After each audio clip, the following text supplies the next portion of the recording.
Alors, le journal avec Ibou Diouf, on parle du port de Ndayane. Le collectif des impactés attend toujours les indemnisations. Exactement, Sokhna Nata, le collectif donc des impactés, très remonté contre les derniers propos donc du directeur général du port autonome de Dakar. Il dément les propos donc du DG qui avait déclaré que le processus d'indemnisation est presque bouclé et que les travaux vont bientôt démarrer. Le collectif qui faisait face à la presse rejette toujours les barèmes d'indemnisation et compte mener le combat au plan international. Compte rendu Abdou Diouf Diagne, Amadou Bambassa. La récente déclaration du directeur du port autonome de Dakar sur le démarrage des travaux du port de Ndayane et le processus d'indemnisation des impactés indispose le collectif pour la défense des intérêts de Yen et Dialawa. Il parle de pure manipulation et de propagande. Contrairement aux affirmations du DG du port autonome de Dakar, la contestation n'est pas seulement limitée au montant des indemnités avancées.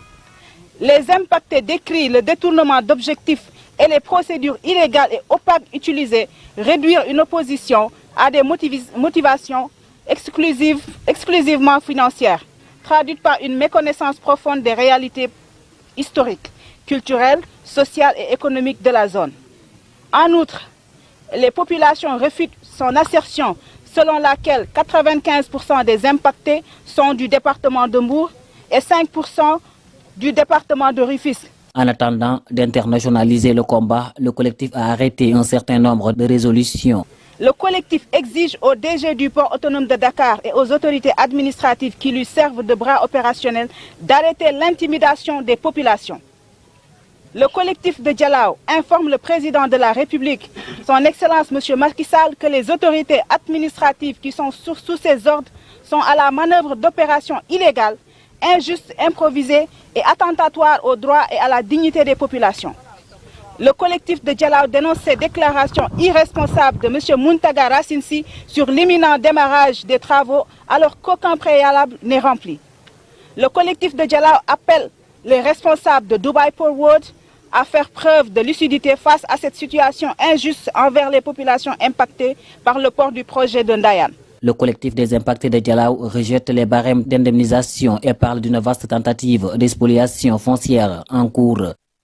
Abdou Diouf Diagne parle à présent des propos polémiques des présidents tunisiens. Le collectif des organisations et acteurs de la migration au Sénégal lève la voix pour des excuses publiques donc du président tunisien. En conférence de presse, il dénonce par ailleurs la posture de la CEDEAO. Une manifestation donc est prévue samedi prochain à la place du Souvenir. Compte rendu de la conférence de presse avec Amina Tambaresso et Modi Diop. C'est un collectif regroupant une quinzaine de sociétés civiles. Ce face-à-face avec le journaliste, une manière de dénoncer les propos tenus par le président tunisien, Kais Saied. Je pense que ce n'est qu'un début du commencement pour porter mieux même ce combat, qui est un combat non seulement diplomatique, mais un combat qui doit respecter aussi toutes les mesures et toutes les démarches afin de mettre à terme ces genres de réactions et de propos discutoires qu'un président de quelconque pays doit tenir à l'endroit des migrants quand même africains. Autre fait dénoncé par ces associations de migrants, la position de la CEDEAO dans cette affaire, elle est jugée trop légère. Effectivement, aujourd'hui la CEDEAO devrait avoir une posture plus responsable que juste de lancer un tweet dans les réseaux sociaux.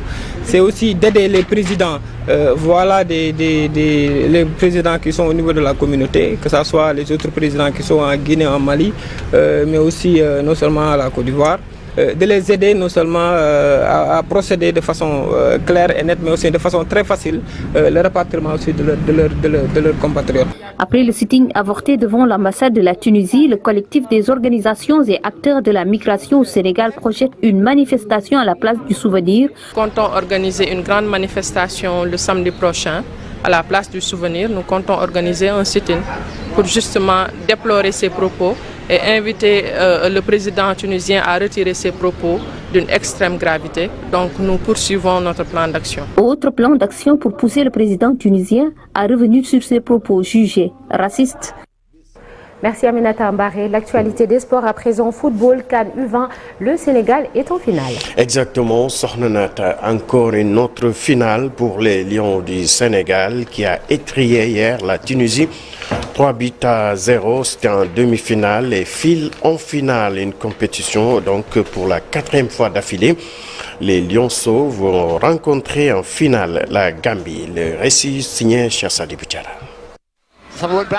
Le Sénégal est en finale de la CAN U20 2023. Une qualification facilement obtenue devant la Tunisie, sèchement battue. Contrairement à leur prestation en quart de finale, les Lionceaux attaquent tambour battant leur rencontre face aux Tunisiens. Une stratégie payante dès la 7e minute de jeu. D'une frappe splendide de plus de 35 mètres, Pape Demba Diop ouvre le score. Une avance, mais pas de décélération de la part des protégés de Malik Daf. Ils continuent leur pressing et leur domination, concrétisée par Lamine Camara, plus prompt que le gardien tunisien à la 17e minute. Le Sénégal part à la mi-temps avec un avantage de 2-0. Plus fort et déterminé, les Lionceaux tuent tout suspense à la 52e minute. Lamine Camara signe un doublé après un excellent travail de Souleymane Faye et 2 tentatives de Samba Diallo. Plus aucun but ne sera inscrit. Le Sénégal corrige la Tunisie 3-0 pour accéder à sa 4e finale de suite dans la CAN U20. Encore à la recherche de son premier sacre dans cette compétition, le pays de la Teranga, auteur de 5 victoires, 12 buts inscrits, 0 encaissés jusque-là en Égypte, par favori dans la finale qui va l'opposer à la Gambie, sorti vainqueur 1-0 dans l'autre demi-finale face au Nigeria. Un derby Sénégal-Gambie prévu ce samedi 11 mars à partir de 17h. Exactement, cher Sadi Boudjara, c'est donc après ses échecs au même stade de la compétition en 2007 et en 2021, la Gambie tient en fait en finale à la CAN U20. Ce lundi donc hier, les Scorpions ont écarté le Nigeria, sélection la plus titrée dans l'histoire donc du tournoi avec 7 sacres en demi-finale, donc 1-0 avec plus de 61% de possession et 21 tirs tentés, seulement 4 cadrés pour leur adversaire. On peut donc dire qu'en effet que les Flyers Eagles ont tout essayé, surtout avec l'entrée d'Ahmed Abdoulaye à la pause. L'attaquant de la Gantoise a même raté un penalty à la 85e minute, donnant donc le ticket à la Gambie qui va affronter en finale Sornanata, le Sénégal. Ce sera donc une finale entre voisins et frères Ibou Diouf. Après le football, la lutte, Sa Thiès regroupe. Les amateurs attendent le verdict du CNG. Et suite donc et pas fin dans l'épisode de recours introduit par Sa Thiès hier au niveau du comité national de gestion de la lutte en guise de contestation donc de la victoire de Reug. Aucune décision n'est rendue par le CNG concernant le combat Sa Thiès Reug. Nous allons respecter les textes en usant des détails requis avant de vider le dossier, a précisé le président du CNG.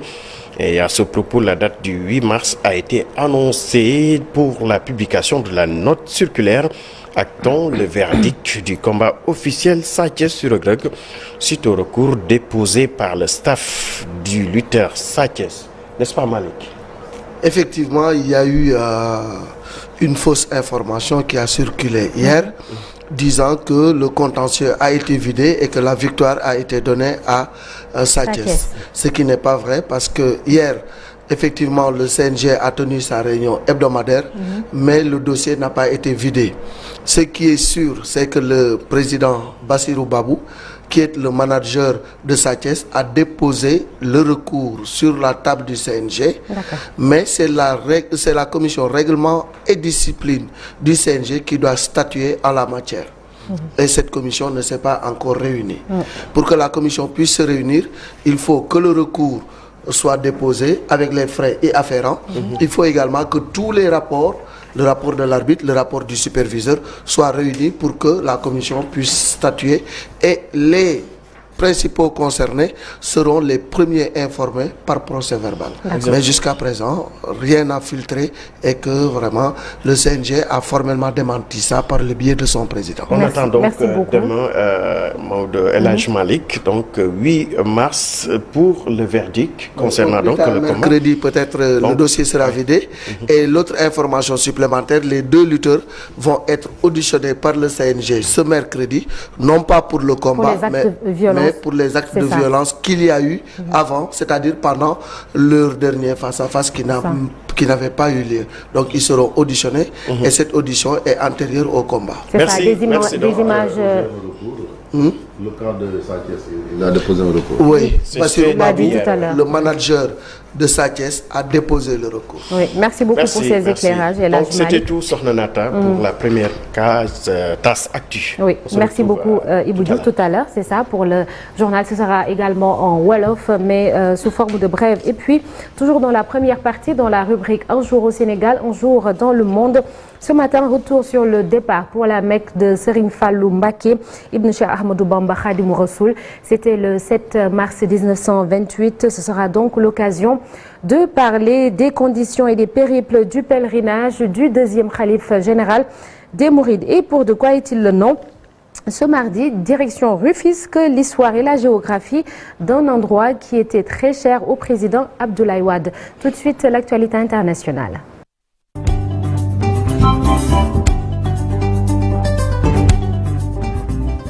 Et c'est avec Fatou Kiné Dem. Bonjour Fatou Kiné. Bonjour Sokhna Nata, ravi de te retrouver ce matin.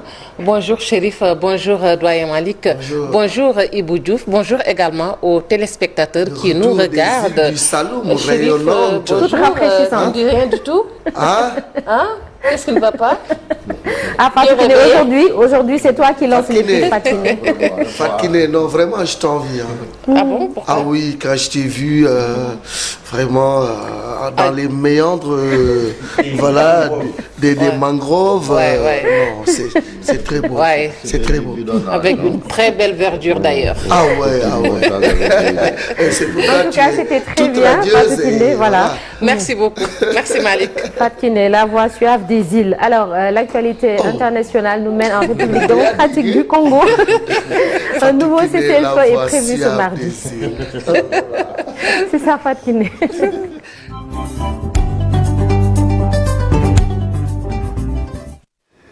Alors, le temps de reprendre nos esprits. El Hadj Malick, l'actualité internationale nous mène en République démocratique du Congo. Fatou Kiné, un nouveau cessez-le-feu est prévu ce mardi.